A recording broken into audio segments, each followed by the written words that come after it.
Olá, pessoal. Então, vamos lá. O próximo vídeo, esse vídeo, é o quinto vídeo sobre ódio, ou agora já até focando um pouco mais na questão do discurso de ódio. Eu vou falar um pouco sobre a defesa, ou a impossibilidade de defesa desse discurso, do discurso de ódio, de eliminação do outro, dentro de determinados sistemas de pensamento, tá? Não vou falar com tanto detalhe, porque eu acho que tem muitas questões, são sistemas, tanto, até mesmo a educação laica, que é o último que eu vou falar, ela tem diversas discussões, diversos debates, mas ela é muito embasada, é só ver na BNCC, na Lei de Diretrizes e Bases, na LDB e etc., é embasado nos direitos humanos, desde que os direitos humanos foram estabelecidos. Ok? Então é embasado nos direitos humanos. Então, muito do que eu vou falar aqui foi por conta dessa questão. Então, nós temos que levar em consideração a complexidade do assunto. Não estou aqui para trazer essa complexidade. Eu vou falar de maneira geral e focar num ponto, em alguns pontos apenas, para termos uma reflexão a respeito. Vou começar pelo sistema budista. Como o discurso de ódio ele não é defendível pelo sistema budista. Ok? Mas tem grupos budistas que defendem noções de discurso de ódio. Pode até ter. Pode até ter.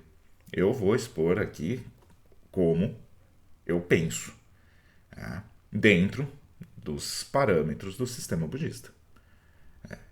Mas se tiver alguém que discorda, aí só discordar, coloca aí os argumentos, vamos lá, vamos debater. Mas, em geral, principalmente, e aqui vamos só definir um pouco do que eu quero falar como sistema budista, eu estou falando do sistema budista Mahayana. Ok? Não vou falar sobre Hinayana, porque não tenho ainda um conhecimento suficiente para isso, ok? Para falar sobre esse assunto dentro da escola da tradição Hinayana. Mas o uso do termo Hinayana é errado. Né? Outra discussão, e são discussões que estão sendo feitas na academia, em pesquisas acadêmicas, que eu acho que é o lugar mais apropriado para esse tipo de discussão, ok? Sinceramente. Se é Mahayana e Hinayana é correto, se é. Vamos com calma aí, para não sair também do foco. Mas por que o discurso de ódio é inviável de ser defendido dentro do budismo Mahayana, ao meu ver? Eu acho que o primeiro ponto, e o principal ponto, é por conta do termo, do conceito, da noção de Tathagata, que é uma noção bem complexa, mas que uma amiga minha, a Patrícia Palazzo, ela explica muito bem no livro dela. Vou até peguei aqui, porque para lembrar de nomes de livro, etc., é fácil esquecer. Que é o Responsabilidade Universal, dialogando o Dalai Lama e os direitos humanos. Tá? Pela editora da Associação Buda Dharma. É a dissertação de mestrado dela, que ela reelaborou dentro do livro, dentro de uma estrutura de livro. E lá ela fala um pouco mais, bem melhor falando, com mais detalhes sobre essa noção. Mas de maneira geral, de forma bem geral, Tathagata Garbha é a potencialidade do ser senciente, de qualquer ser senciente, de se libertar do sofrimento, de realizar a paz definitiva ou o completo despertar. Ok? Então, é o potencial da pessoa de de cortar a condicionalidade aflitiva, que resulta em sofrimentos. Então, beleza. Então, todos os seres sencientes têm o potencial de se tornar um Buda ou um Arahat. Um Buda ou um Arahat. Um Buda ou um Samyak Sambuddha, um Buda completo, que isso daí é uma noção mahayana, que é aquele que desenvolve não só a paz definitiva, mas também ele desenvolve habilidades ou meios habilidosos para ensinar outros seres a se libertarem do sofrimento, que é o ponto central. Ok? Se libertar do sofrimento é o ponto central no budismo. Bem, sendo que libertar-se do sofrimento é o ponto central do budismo, e, 2, todos os seres sencientes têm Tathagata Garbha. Ah, mas Tathagata Garbha é uma coisa? Não, tem esse potencial de se libertar. Achar que, considerar que um ser senciente em específico, ele é, ou um ser senciente ou um grupo de seres sencientes, são o problema da existência, é perder a noção, inclusive, do que vem a ser o ciclo de sofrimentos, o samsara, que é um conceito base também fundamental, ou seja, a condicionalidade aflitiva, quais são as verdadeiras causas do sofrimento, que são as nossas aflições e distorções, né, que nos faz atuar ou nos relacionar com a realidade de maneira que intensifiquem diversos sofrimentos, que criem diversos sofrimentos, tá? E achar que destruir o outro é uma maneira de aliviar o meu sofrimento ou acabar com o meu sofrimento, além de ignorar essa natureza do samsara, eu também estaria ignorando ou estaria impossibilitando a potencialidade do outro de atuar, ou melhor, de trazer efeitos, né? Eu estaria impedindo que aquela pessoa pudesse progredir de uma maneira a se libertar do sofrimento, porque potencial há. Bem, se potencial há e se eu ataco a pessoa como sendo um problema, ou se eu vejo a pessoa como sendo o problema, o ser senciente como sendo o problema, aí nós temos um outro ponto, que é a natureza da divesa, do ódio. Então estaria eu alimentando meu ódio, achando que com isso estaria me libertando. Algo estranho, algo muito estranho. Eu pego uma das causas do sofrimento e reforço ela. Reforço essa causa do sofrimento, uma das principais causas, né? Uma das 3 causas raízes. Reforço ela, acreditando que isso vai me libertar do sofrimento. Perceba que aquilo que eu quero, o objetivo que é a paz definitiva, a libertação do sofrimento, nesse caso, não tem a mesma natureza que a causa daquilo que eu considero que é a causa dessa libertação, que seria o ódio. Que seria considerar que meu sofrimento ele é embasado no outro, na existência do outro. E que já é ignorar a própria natureza do ciclo de sofrimentos. Conseguem perceber? Entendem esse ponto? Então, é inviável que o discurso de ódio ele seja defensível pelo sistema budista Mahayana. É inviável, por esses pontos só. Claro, poderíamos agora trazer, mas e os Maras? Mas eu quero fazer um vídeo sobre os Maras, sobre a ideia de Mara, sobre o conceito de Mara, sobre o conceito de mal, tá? Porque é um dos principais focos que eu tenho nos meus estudos religiosos, em geral. Tá? Mas depois eu vou entrar nesse quesito. Eu acho que só esse ponto já é suficiente para falar, mano, não é justificável o discurso de ódio dentro de uma visão budista Mahayana. Não é. Isso quer dizer que o budismo ele não pode acabar um budista, né? Que não pode acabar vendo a morte de alguém como uma solução. Aí nós temos algumas discussões. Não a morte de alguém específico e etc. Mas nós temos aí discussões que ocorrem.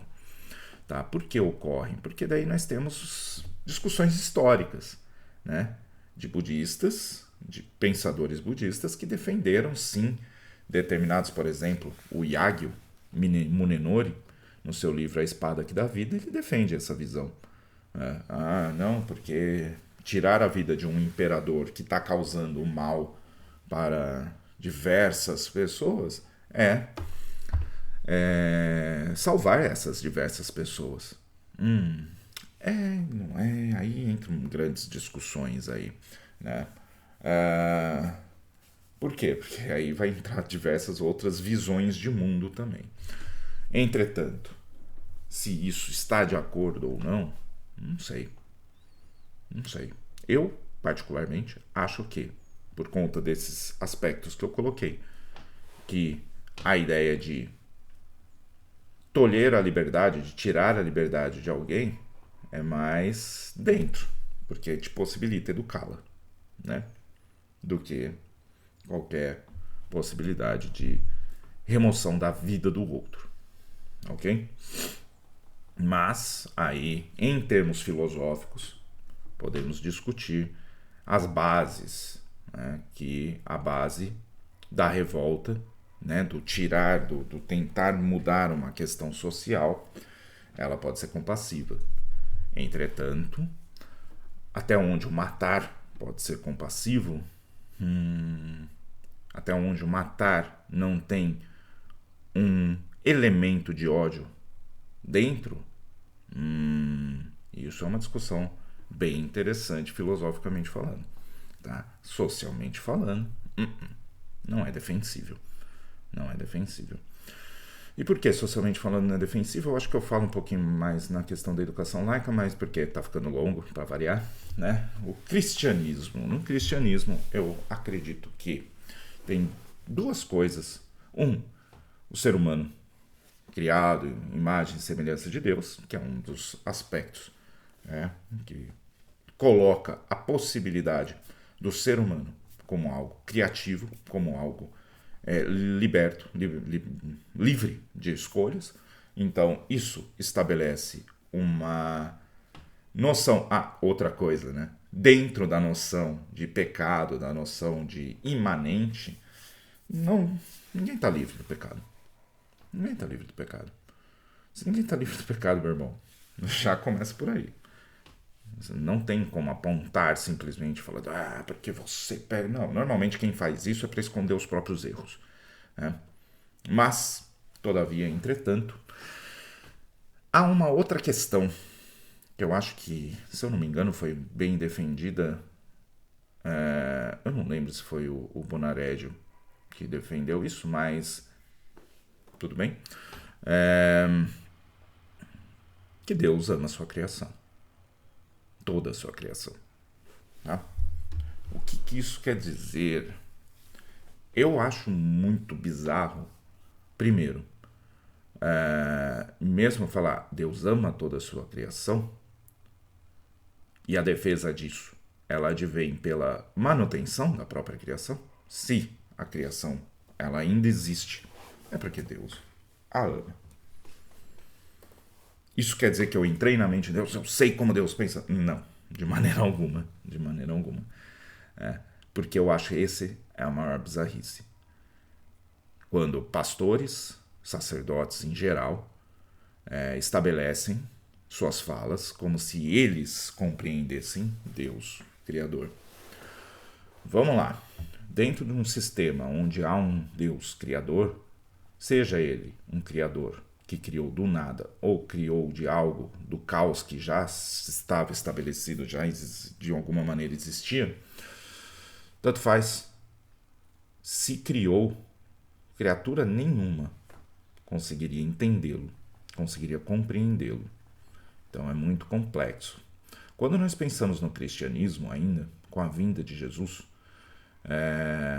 e para isso eu adoto a visão de que Jesus é verdadeiro Deus e verdadeiro homem, ele nasce como ser humano, porém ele é Deus, ele é verdadeiro Deus.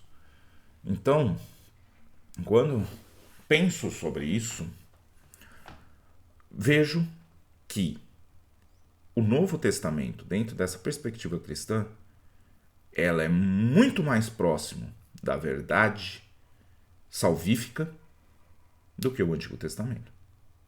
Começa por aí. Então, apelar para Deus, ações vingativas de Deus do Antigo Testamento, já não rola.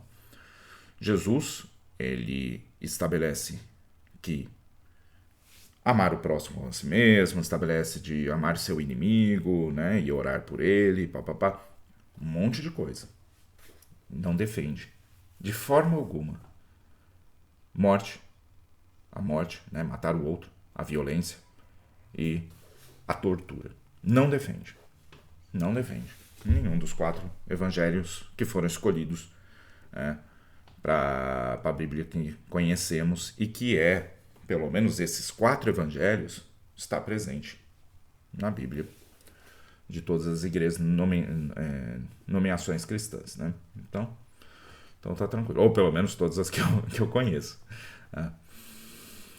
Bem, se levarmos em consideração essa questão do amor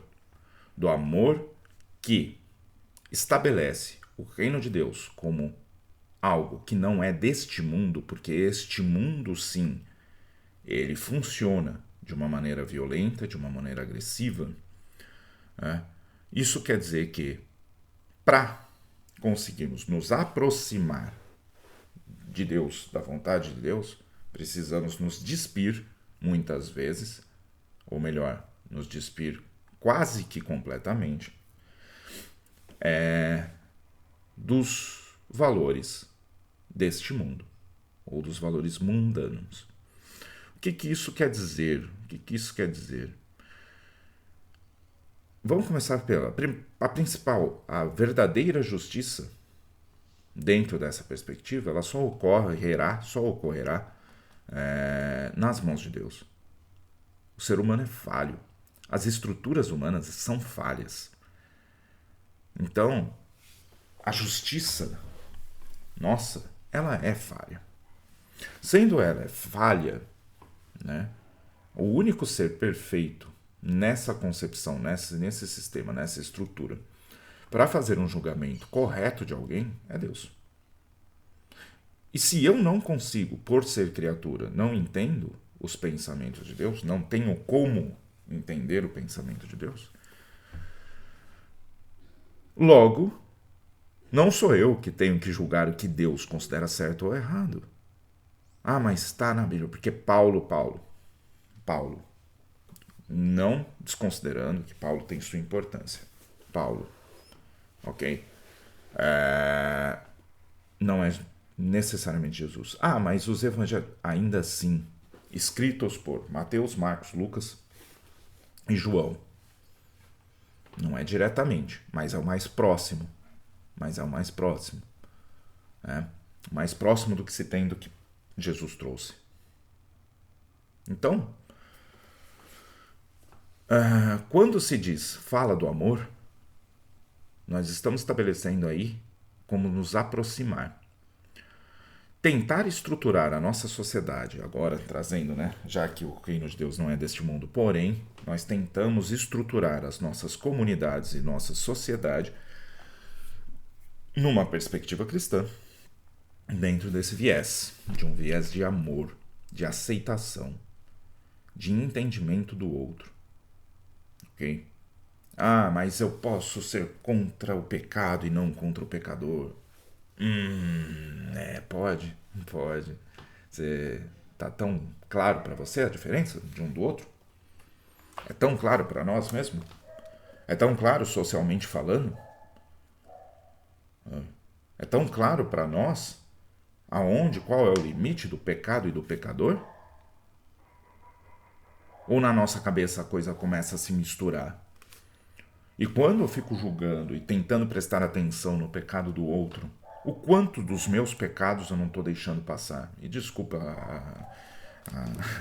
a fala que vira, parece até mais pregação no momento, mas é um tanto de soberba nossa. Dentro desse sistema, e eu estou falando dentro do sistema cristão, que é pelo qual eu estou pensando no momento, é soberba nossa. Vamos pegar um pouco mais, né? e tentar melhorar a nós mesmos. E como melhorar a nós mesmos? Inclusive sendo mais... abraçando mais, no sentido de sermos mais inclusivos, de trazermos mais as pessoas para perto, ao invés de querer afastá-las, porque a pessoa é isso, a pessoa é aquilo, a pessoa não presta, a pessoa não sei o que. Para. Só para. Ok? Porque. E aí nós vemos dentro da própria história do cristianismo primitivo e tudo mais, o quanto era agregador, o quanto eles traziam para perto pessoas que eram marginalizadas, né, em sua época. Ok? Por fim, sobre a questão da educação laica, agora saindo um pouco dos referenciais religiosos, nós temos um ponto que nos une. Só deixa eu tomar uma água rapidinho. Tem um ponto que nos une. Somos seres humanos. Tem outro ponto que nos une, né? Se nós formos pensar daí do sistema budista, nós somos seres sencientes. Se você é ser senciente, você sofre. Então tem que ser respeitado também para não intensificar o sofrimento de outros seres. Mas vamos voltar aqui para a educação laica. Quando nós pensamos em educação, nós pensamos na possibilidade de transformação, que Paulo Freire coloca como somos seres históricos. Isso conta Paulo Freire é comunista. Não, Paulo Freire nunca foi comunista. Ele é progressista, comunista não. Ele nunca falou que era. E ele era católico, para quem não saiba. Não sabe, tá? Mas, prosseguindo, essa visão dele é uma questão da pedagogia, da questão da educação, não do catolicismo dele. Então, vamos voltar. Mas ele era da teologia, da libertação, não sei o que. Só para. Só para. Porque nós estamos analisando a ideia. E a ideia do ser humano como um ser histórico, ou seja, um ser que está dentro de contextos e contextos mutáveis, contextos que possuem a possibilidade de serem alterados através da atuação. Vamos lá? É uma ideia. Você quer confrontar a ideia? Confronta a ideia, não a pessoa. Confronta a ideia. Não acho que é isso, porque o ser humano é estático, blá, blá. Ótimo, temos um debate. Não, porque Paulo Freire é comunista. Meu querido, sorry, não rola. Porque daí não tem o que ser discutido. Você criou uma blindagem, ok? Prosseguindo. Sendo então o ser humano um ser histórico, ou portanto possível, passível de mudança, de mudar, de atuar nas mudanças de seus contextos, né, dos valores, das relações, nós temos sempre a possibilidade de melhoria no sentido social, falando, né? Melhoria no sentido de valores sociais, de valores de respeito, de valores de curiosidade, de valores de possibilidades. E agora eu já estou saindo do Paulo Freire, eu estou trazendo a partir da fala do Paulo, né, do conceito apresentado lá pelo Paulo Freire, eu estou prosseguindo a reflexão. Nós temos sim a possibilidade de melhoras, de melhorias, de transformação de agentes sociais e da própria sociedade, ok? Mas fulano é preconceituoso, é extremista de direita, ele é. Todos os países têm problemas com extremistas de direitas, de esquerdas e de whatever, quais extremistas de centro, né? Que o governo dá até para definir um extremismo de centro. Mas, brincadeiras à parte, há atuações em países escandinavos, por exemplo, na Suécia, etc. Tem o programa EXIT na Suécia e na Noruega, que trabalha com a desradicalização desses extremistas, de neonazistas e etc. E tem, isso daí vocês podem procurar artigos, tá? Tem efeitos positivos. Caramba, mano. Por que nós temos que criar um inimigo, uma impossibilidade de mudança em pessoas que têm em sua principal característica como ser humano, como ser histórico, a capacidade de mudar? Por quê? Ah, porque matou pessoas. Sim, matou pessoas. Sim, fez um monte de besteira. Sim, deve ser responsabilizado. Porém, se a responsabilização não tem como base a questão do perdão no sentido de crer na possibilidade da pessoa mudar, não faz o menor sentido termos um sistema de responsabilização para trazê-lo de volta para a sociedade. Perde-se o sentido. Tá, então nós temos. Mas o ser humano ele não é capaz de mudar. Mentira. Mentira. E é mentira, e eu falo por experiência pessoal, senão não faria nem sentido ser educador. Não faria nem sentido, tá? Eu trabalhar como professor. Não faria nem sentido, inclusive, pessoas que são contra a escola e etc., que são a favor de homeschooling por questões ideológicas bizarras, de achar que a escola está doutrinando os seus whatever, não faria nem sentido essas pessoas se preocuparem com a educação. Porque se as pessoas não são capazes de mudar, elas não são capazes de serem doutrinadas. Não faz o menor sentido. Elas já nasceriam com um sistema de pensamento estabelecido e não teria troca nenhuma, não teria construção nenhuma, não teria nenhuma mudança. Então, se nós acreditamos que, sim, os seres humanos são capazes de mudar,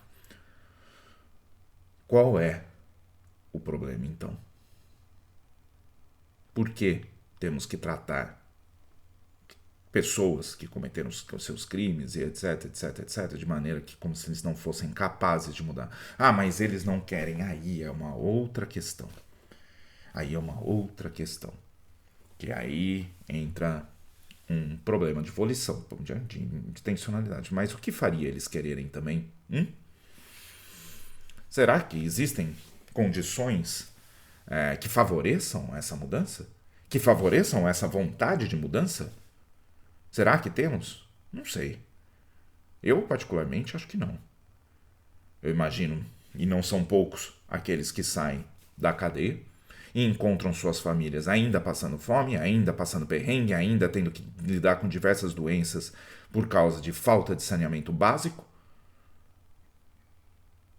E aí, os referenciais de conhecimento, de entendimento, de visões de mundo são limitados, porque todos os nossos são. Por isso que a diversidade, o contato com a diversidade é importante, e isso eu vou tratar em outro vídeo. Aí se encontra dentro desses limites como resolver o problema. Não vejo como, não vejo saída. É difícil para nós, que somos professores, que somos pesquisadores e etc., muitas vezes encontrar soluções para determinados problemas em nossas vidas. Né? Se pensarmos também que, mesmo dentro de seus conhecimentos cotidianos e etc., há limites, e aí nossa cabeça ela vai mirar para algo que parece ser mais fácil para resolver meus problemas financeiros, por exemplo, e acaba fazendo besteira. E acaba cometendo outro crime. E acaba voltando para a cadeia. E acaba sendo torturado para a cadeia, gerando mais ódio pela sociedade que colocou ele lá. Ah, não, isso não acontece. Trata mesmo o outro como um ser inferior, como um ser desumano. E não queira que ele gere ódio. Pronto, fantasia mesmo. É uma fantasia isso. Tratar o outro com dignidade é um mínimo de condição para que ele possa pensar, inclusive, ter a vontade de melhorar. É meramente uma questão de respeitar a dignidade humana, que é base dos direitos humanos. Ah, mas nós somos pessoas puras, pessoas, né? O cidadão de bem, isso não existe. Ok? Todo mundo erra. E uma hora ou outra nós erraremos. Ou uma hora ou outra outros errarão e colocarão a culpa em nós, e nós teremos que ser julgados com a dignidade humana, que ela é necessária para um julgamento justo. ok? E ainda assim pensando, mesmo que errarmos, que nós temos a possibilidade de mudar e a possibilidade de voltar a beneficiar os outros, beneficiar a sociedade em que vivemos, beneficiar as nossas comunidades, nossas famílias e etc. Bem, é isso, senão eu vou começar a continuar falando e já deu meia hora de vídeo. Acho que esse vídeo bem longo, mas é isso. Bem, abraço a todos e nos vemos no próximo.